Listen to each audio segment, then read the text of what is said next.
Agus Accordia.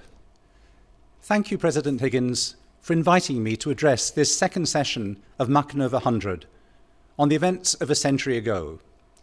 You asked me to put them in a wider context. It's no easy task. Nothing less was at stake in 1920-1921 than Ireland's sovereignty, its contested future, its fractured territory, and the outcome of a war, a crossroad that still shapes our lives today. Yet it was indeed part of a wider context, a world crisis, and reflecting on this may help us to think about our national history. However, this is not history for history's sake. You also ask us to think about ethical commemoration, and I take this seriously and shall do so at the end.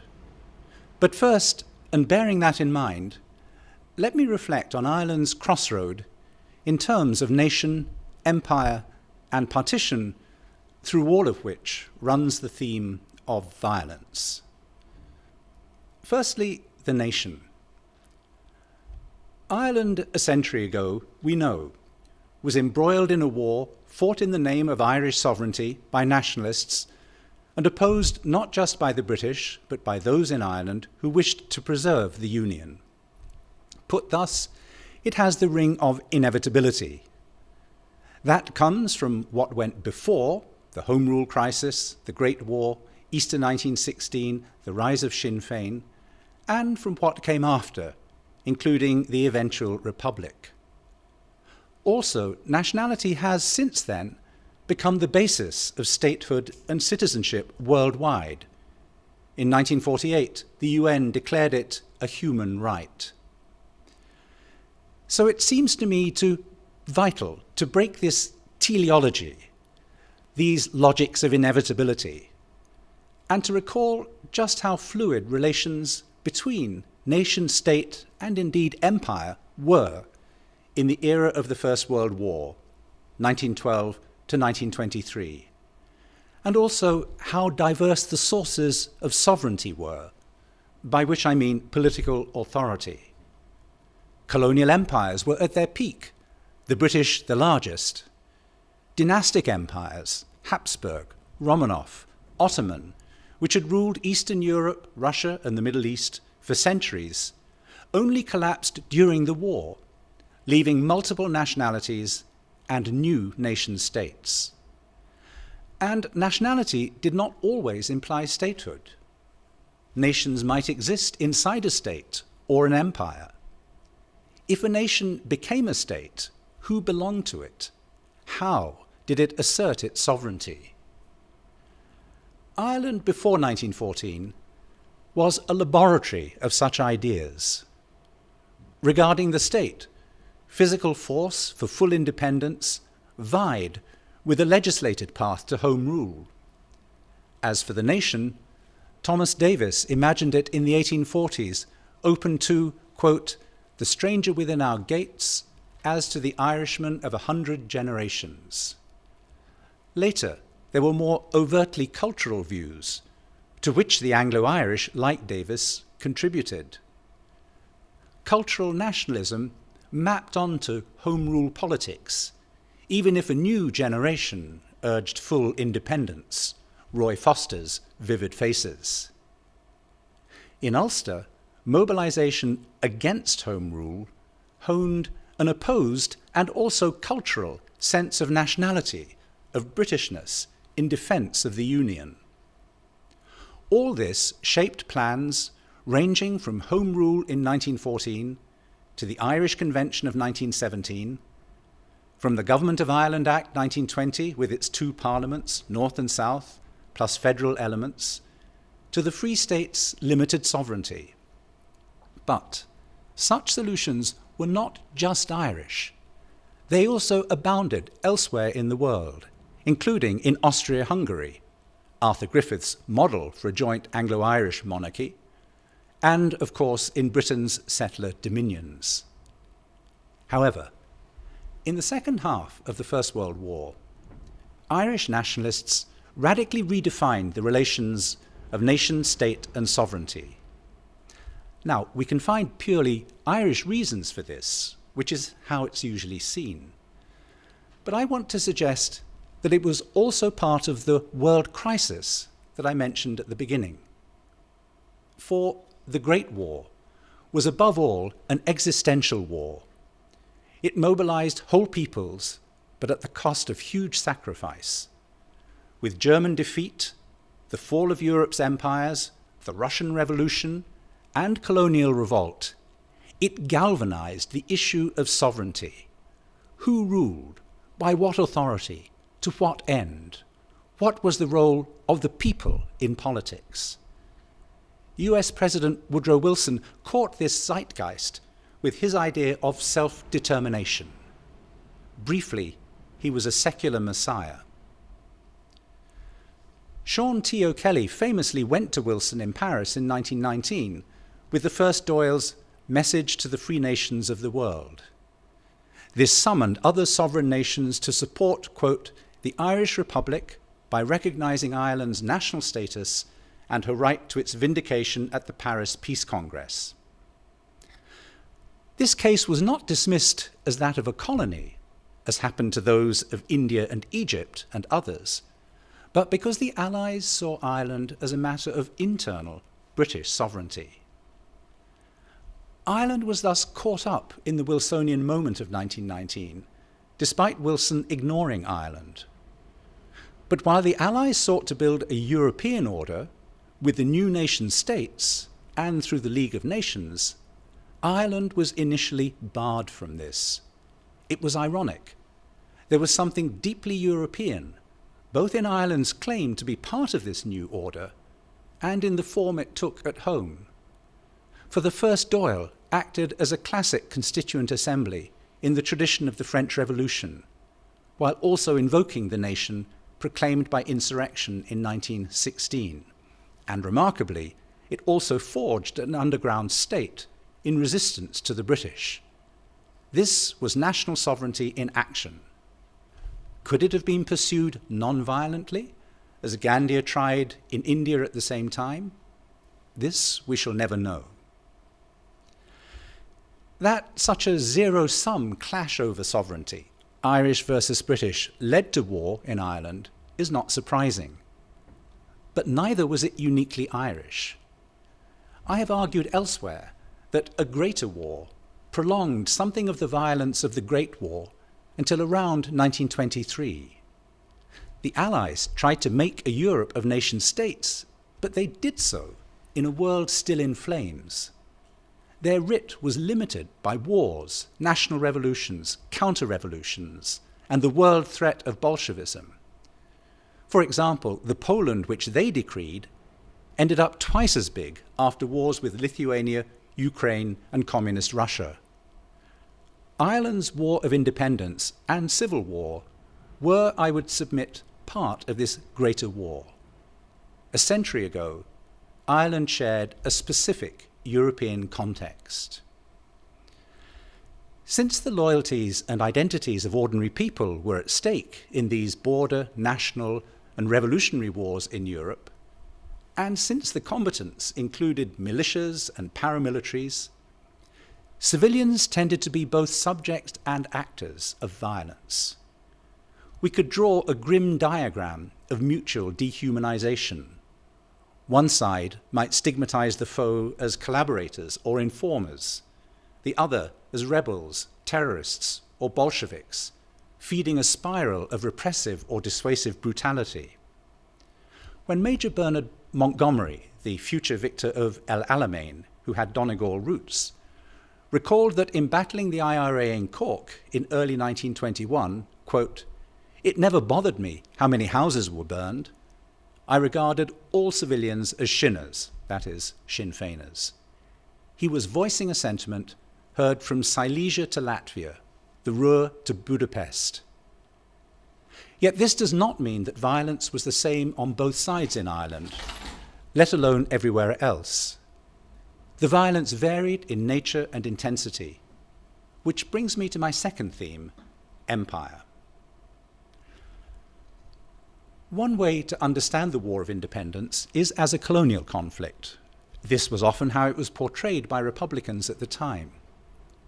Yet this is perhaps not self-evident, if only because the colonial was so multi-layered in Ireland and its meaning varied so much. The Union, after all, was the status quo of the British state itself. That made the First Dáil, let alone the IRA's guerrilla war, a head-on challenge, unlike any other colonial war. The Great War, the Sinn Féin challenge, and a Europe of nation-states meant that even Lloyd George's conservative-dominated coalition now took some Irish devolution to be inevitable. The die-hard unionist Walter Long told Cabinet as much in 1919, referring to the new European order. Ireland might, it was now accepted, have autonomy within the UK, but the price, signalled by the pre-war Home Rule crisis, was the exclusion of Ulster Unionists, with their claim to be a distinct people. On this reckoning, nation and sovereignty, not empire, drove the Anglo-Irish War. And yet, in other, often paradoxical ways, the language and realities of empire enveloped the conflict. The insurgents saw themselves as battling not just Britain, but its global imperialism. In this, they reflected back Britain's own self-image of an imperial mobilization for the Great War. They drew on the legacy of those like James Connolly, who put Ireland firmly in the camp of India or Egypt when condemning British repression. This view was reinforced by events like the Amritsar massacre in India or the nationalist revolt of Saad Zaghloul in Egypt, both in 1919. As Art O'Brien, president of the Sinn Féin Association of Great Britain, remarked after Terence McSweeney's hunger strike in 1920, "From the Atlantic to the Indian Ocean, it's the same combat against the same enemy. Today, we're the avant-garde, but it isn't just for Ireland that the Lord Mayor has died. It's so that the whole British Empire is destroyed." As for the British, they faced what some at the time saw as a crisis of empire. Historians debate the point. Did the British Empire reach its apex in 1919-1920 as it absorbed ex-German colonies and the former Ottoman Middle East? Or did protests in India, Egypt, Palestine, and Ireland signal, as Art O'Brien hoped, the beginning of the end? I think both are true. It would take another world war to bring decolonization, but from 1919 to 1923, imperial overreach amid post-war retrenchment prompted a crisis of which Ireland was part.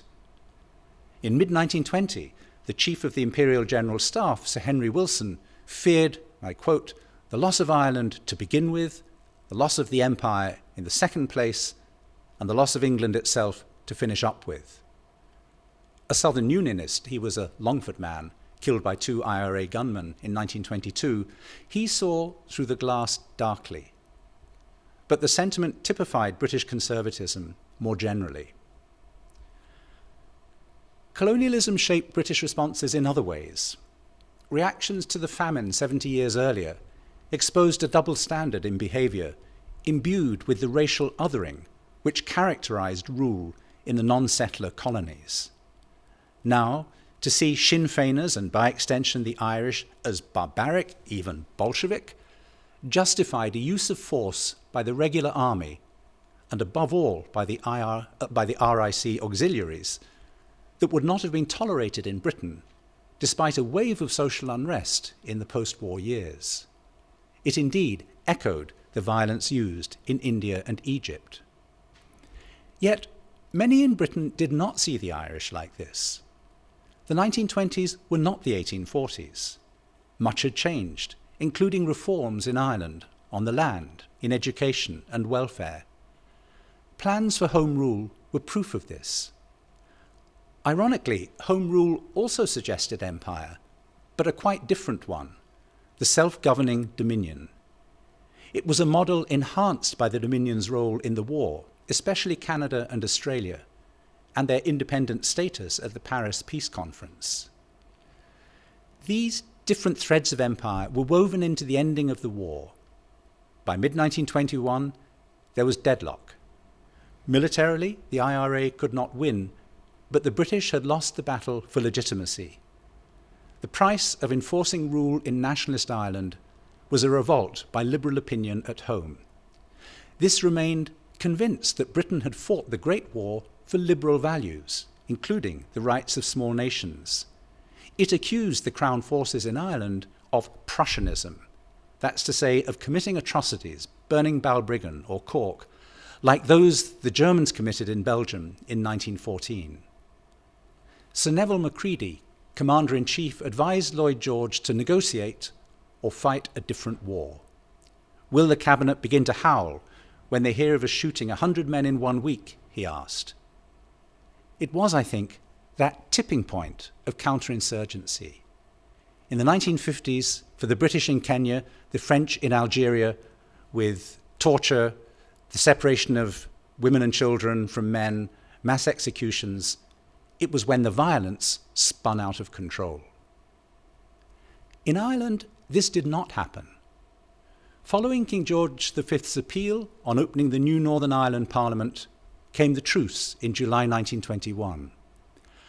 I don't mean to downplay the violence that did occur, but maybe the fact that Irish nationalists fought a state to which they also talked distinguished the war from bloodier inter-ethnic conflicts in Eastern Europe, where the imperial state had precisely collapsed. Deaths in the Anglo-Irish War, as Una O'Halpin and Daithí Ó have shown, were very low by comparison. Moreover, if the war was less violent than some later wars of decolonization, perhaps it foreshadowed those later wars in that the colonial power ultimately had a limited stake, while the rebels used the twin-track Irish model, political and military, talking while also fighting. Yet the tool used in the Anglo-Irish Treaty of January 1922 to square the circle over sovereignty and give a peaceful path to full independence, the freedom to achieve freedom, was dominion status. Partition was the precondition, civil war the price. Partition, my last theme, puts Ulster at the heart of Ireland's crossroad. We can see partition, that's to say the segregation of religious and ethnic groups by dividing territories, as one more tool of empire. It had been tried before 1914 in India, with Lord Curzon's failed attempt to partition Bengal, as it would be in the new colony in Palestine between the wars. Yet we can also see it in the European context that I began with, in terms of the contradictions of nationalism. For the Allies at the Peace Conference wrestled with overlapping ethnic and religious identities as they tried to reconcile frontiers with peoples. Many new nation-states had other national elements within, while claiming nationals of their own in neighbouring states. Nation and minority were inextricably linked. Indeed, minority as a political term dates from this period. And the relationship was often framed in terms of disloyalty and irredentism. This mattered less for a civic pluralist idea of nationality, as espoused by Woodrow Wilson. But with the singular ethno-nationalism that so often prevailed in the New Europe, as later in the post-colonial world, minority protection was vital. Minority rights were stitched into the new state constitutions. That of Poland, for example, guaranteed the Jewish Sabbath, and their protection concerned the League of Nations. The two islands created in 1920-21 faced this question, albeit in unequal measure. In the south, during the War of Independence, the Protestant population fell by a third. Reasons for emigration varied: economic, cultural, intimidation, alleged collaboration, but it occurred on a patchy basis. The IRA was not sectarian as such, and Protestants were a minority of those killed, if disproportionately so. Any tendency to stigmatize a minority by its religion or old loyalties was local, limited, and not endorsed by the new state, which is not to say that Protestants always felt at ease in the post-war South. In Northern Ireland, however, The failure of the Union to provide a one-state solution for both islands threatened Unionists with minority status in the event of an all-island republic. The answer was to reconfigure the Union in Ireland as a territorial enclave. While the Ulster Covenant of 1912 had shown the ability of Unionists to defend equal citizenship in the United Kingdom, the logic of events since 1916 pushed them towards a devolved state in order to do so. It realigned state, nation, and sovereignty in opposition to Sinn Féin. Catholics and nationalists caught in this enclave became, in the modern sense, a minority. Tensions going back to the colonisation and subsequent industrialisation of Ulster were brutally redefined a century ago in ways that made Northern Ireland more akin to Central and Eastern Europe.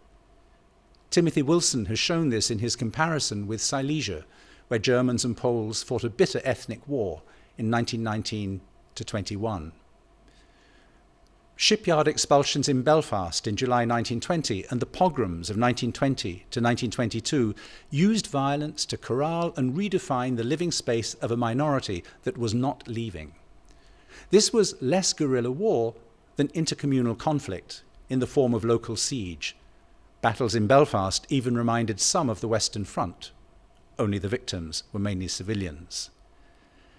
The irony is that a form of Home Rule enabled Northern Unionists to invest their own identity as a distinct people in a partly autonomous state. The cost was institutionalized discrimination against a supposedly disloyal minority. So much is commonplace. Less commonly acknowledged are the implications for the United Kingdom as a whole, as it adjusted to partition. For it's a further irony that the UK, which had played a key role in creating the new European order, including its minorities' protections, acquired its own minority in Northern Ireland. But because Ireland had been treated in Paris as a purely UK matter, the Northern minority remained unrecognised as such, and outside the remit of the League of Nations, despite the Free State joining the League and the new European order. For that, and for many other reasons, this consequence of partition remained frozen for nearly 50 years. Horne.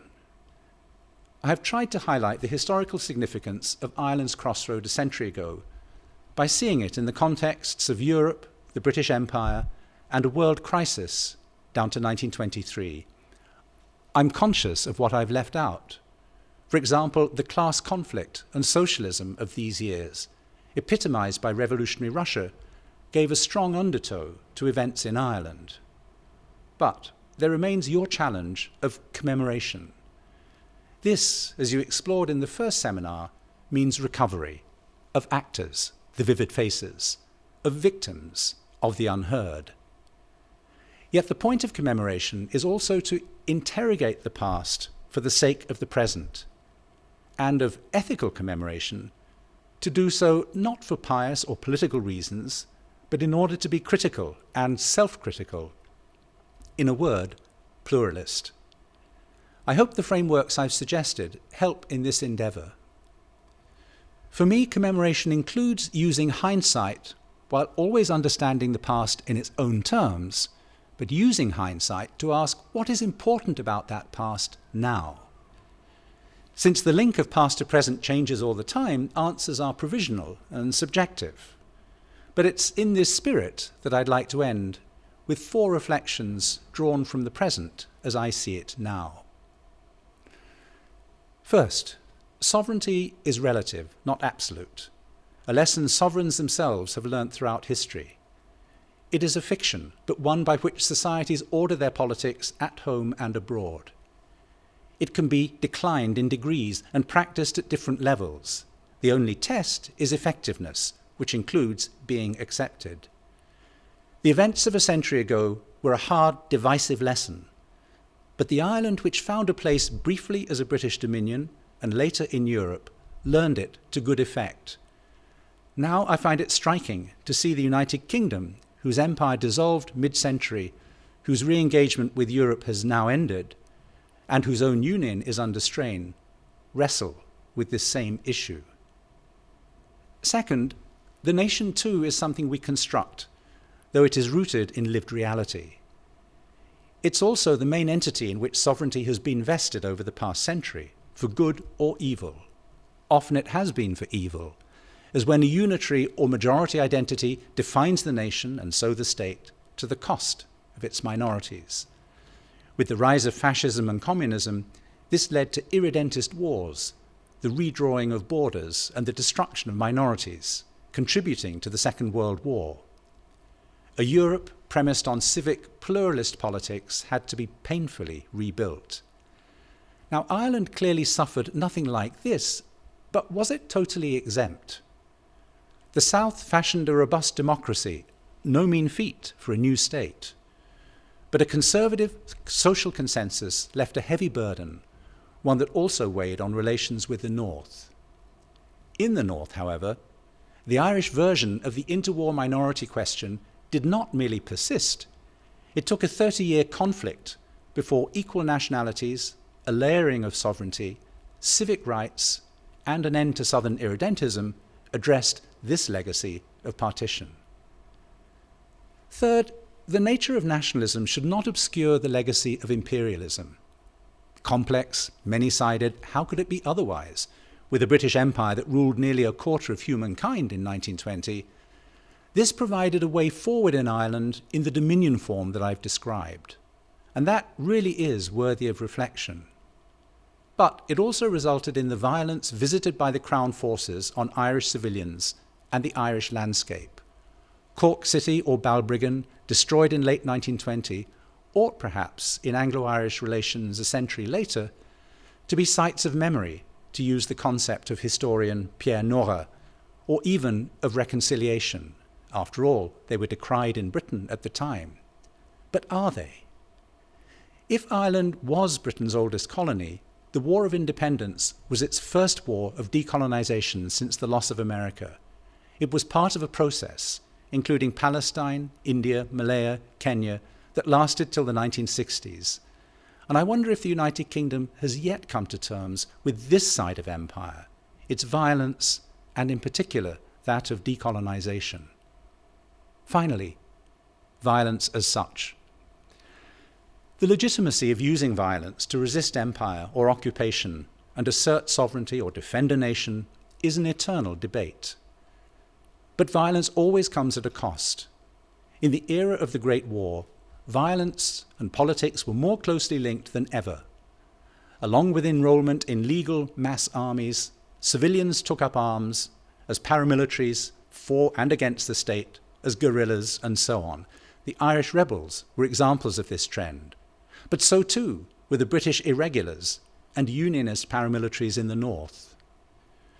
The brutal shortcut by which the gunman on any side presumes to incarnate the state or the national will cast a long shadow in Ireland as elsewhere. Getting rid of armed paramilitaries, many of whose organisations trace their descent from the Great War era, has played out differently south and north. But 100 years on, it seems to have worked. Not the least important legacy of events a century ago may be our hard-won knowledge in both Ireland and the United Kingdom that peace, like sovereignty and the nation, is a process. Thank you, and I look forward to your comments.